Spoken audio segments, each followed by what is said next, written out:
네, 안녕하세요. 오늘도 테마 관련 강의 한번 진행해 보겠습니다. 지난 시간에는 약간 전통적인 테마를 얘기했더니만 조회수가 나오진 않더라고요. 그래서 역시 최신 핫한 테마로 얘기하는 게 제일 여러분들에게 직접적인 도움이 될 거라는 한계형의 법칙을 적용해서 판단이 돼서 과거의 원래 전통적이었던 테마들은 빼고 최신 테마 핫한 거로 얘기를 해보려고 이렇게 방송을 시작해봤어요. 여기 제목에서 보시면 알겠지만 오늘 말씀드릴 거는 스테이블 코인이에요. 스테이블 코인 관련 테마가 이재명 대통령이 얘기하는 강력한 정책 중에 하나인데, 과거에는 이게 어떤 거로 얘기가 됐었냐면은 전자화폐라 그래가지고 전자화폐 관련주가 이제 테마로서 정통적으로 있었어요. 근데 이게 최근 정책적으로 스테이블 코인이 강조되면서 스테이블 코인 테마로서 이제 바뀌어졌는데, 스테이블 코인 관련 법안들이 이제 제출되고, 그리고 그 법안에 맞춰서 어떻게 움직이냐에 따라서 통과 여부나 통과 후에, 그리고 그거에 관련된 펀드 조성이나 국가가 어느 정도 관여에 따라서 기대감으로 변동성이 떨어졌다 올랐다를 반복할 가능성이 높아서 현재는 추세적으로 스테이블 코인이 오르고 있다라고 볼 수 있는 상태인데, 먼저 스테이블 코인에 대해서 정확히 알고서 투자를 하셔야 될 것 같아서 첫 번째 시간으로는 스테이블 코인 한번 정의 한번 내리고서 간단하게 설명드리고, 그 다음에 스테이블 관련주들이 대형주부터 어떤 것들이 있는지 말씀드릴게요. 스테이블 코인은 중대형주들이 다 주도를 하고 있는 테마인데, 해당 테마들의 저점만 잘 잡아도 장기 매매적으로 수익을 가져갈 수 있는 좋은 테마 중에 하나라서 정의 한번 내보도록 하겠습니다. 스테이블 코인은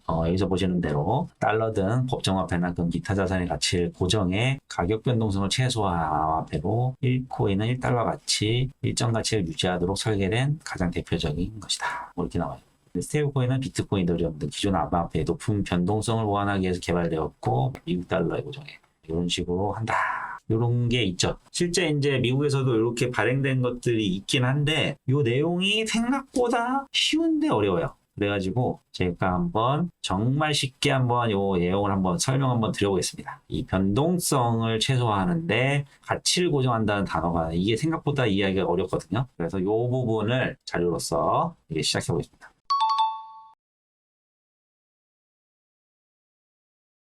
이 스테이블 코인의 정의부터 내릴게요. 스테이블이라는 단어 자체가 어쨌든 영어적으로 안정적이라는 거고, 코인은 말 그대로 지금까지 쓰였던 전자화폐 단위를 의미하죠. 그래서 안정적인 코인, 안정적인 화폐라는 의미로서 의미를 한 거고, 이 변동성이라는 것이 코인 자체만 발행한다는 게 국가에서 발행한 돈이 아닌데 이게 돈이야? 라고 이해가 안 되시는 분들이 꽤 많을 거예요. 코인이라는 존재 자체가 그거 여부를 떠나서 국가 기관에서 이제 코인을 돈으로서 인정하겠다는데, 돈으로서 인정을 하는 기준이나 법규를 만들겠다는 게 이 내용의 핵심이에요. 그러니까 코인을 돈으로는 인정하겠는데 법정 화폐인, 예를 들면 우리가 쓰는 돈 원이라든지 미국에서는 달러라는 거를 같이 묶어가지고 그 묶은 거를 어기면은 그걸 코인으로 인정하지 않겠다라는 기조인 거예요, 이게. 그래서 자세히 보면은 기본적으로 미국에서 1달러 가치의 스테이블 코인을 일반 사기업에서 발행했을 때, 사기업이 돈을 발행한다는 행위 자체가 이해가 안 가실 수 있는데 이건 이해하고 해야 돼. 1달러 가치에 대해 고정 스테이블 코인을 발행했을 때 실제로 발행한 회사가, 이게 사기업이에요. 은행도 아니고 발행사가 1달러 상당의 자산을 실제로 보유해야 한다, 이런 법규 같은 거예요. 그래서 이제 이 법정 화폐라는 게 미국에서는 달러잖아요, 달러. 그래서 달러 담보형이라 해서 이거는 USDT라고 부르고 아니면 USDC라고 부르고, 암호화폐 담보형 이런 것도 있고 원자재 담보형이 있어요. 근데 지금 우리나라에서 얘기하는 거는 원화를 담보로 해서 법정화폐 담보형이라고 보시면 돼요. 우리나라에서 얘기하는 스테이블 코인은. 그럼 이 스테이블 코인을 어떤 식으로 이해를 해야 되냐면은, 카드라는 거로 결제를 충분히 전자적으로 하고 있는데 왜 굳이 코인이라는 가짜 화폐를 이용해서 전자화폐라는 걸 만들어야 되냐라고 얘기를 했을 때 이 개념이 되게 중요해요. 오직 돈은 국가에서만 발행할 수 있는 거로 생각이 되어 왔어요. 근데 이 플랫폼이라는 곳에서 법정화폐처럼 시식할 수 있는 암호화폐가 이제 등장하고 있다는 거죠, 이미. 그래서 이거를 법규화하지 않으면은 국가의 의미가 없어지고 은행이나 이런 것들이 의미가 없어지는 사태가 올 수 있다라는 기존 세력이라고 부를게요. 기존 이권단체의 내용으로서 국가만이 돈을 만드는 거를 과거로 하고 미래에서는 이렇게 디지털 화폐 생태계를 운영하기 위해서 결제송금이 플랫폼으로도 가능하게 할게. 근데 여기에서 핵심적인 전략이 뭐냐면은 미국은 달러가 지금 세계적인 법정 화폐거든요. 달러를 못 쓰는 나라는 존재하지 않아요. 근데 이 코인이 달러를 대체해버리면 달러의 의미가 없어지기 때문에 큰 위기가 올 수 있어서 미국이 먼저 스테이블 코인을 발행할 수 있는 자격을 제한하면서 그걸 제도하고 있는 중인 거예요.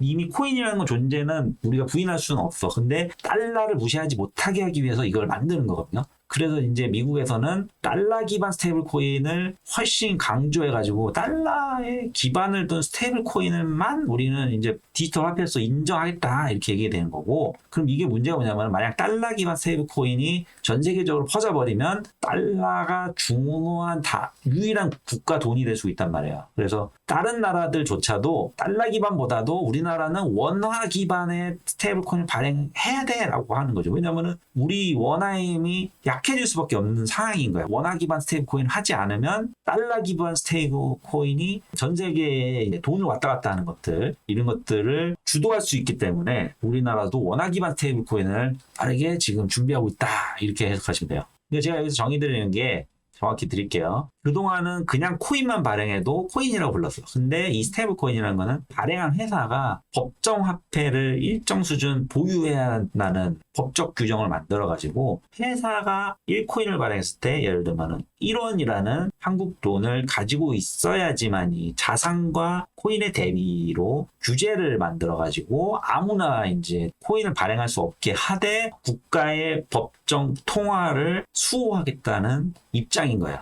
그래서 국가에서 이렇게 자기 이익을 태하고 그 다음에 일반 그런 기업들은 어떤 것으로서 이걸 쓰게 될 거냐면은 그동안은 이제 은행이랑 카드사 통해서 전자화폐라는 개념처럼 썼던 것들은 너무 수수료가 비싼데 이거는 그냥 코인만 왔다 갔다 거리면 수수료가 거의 없는 이런 시스템이니까 워낙에 큰 뭐 예를 들면 한 1조, 1000억 이렇게 왔다 갔다 거려도 그거로서 수수료 부담 없이 간편하게 국가 기업들도 결제를 할 수 있는 시스템이 강화되니까 이 수요를 맞추는 것도 있게 되고, 그러면서 이게 카드 결제나 은행의 송금 수수료 같은 거를 대체하게 되는 시스템을 이제 국가에서 허용하겠다가 이제 관건인 거죠. 그래서 이제 제약 없는 디지털 금융생활이라서 뭐 이런 것들이죠. 이제 해외 쇼핑몰에서 결제하거나 이거는 개인들의 얘기인데 송금할 때도 환전 같은 그런 거 상관없이 그냥 카카오톡이나 네이버 이런 걸 통해서 그냥 간단하게 그냥 페이 보내고 끝나는 거예요.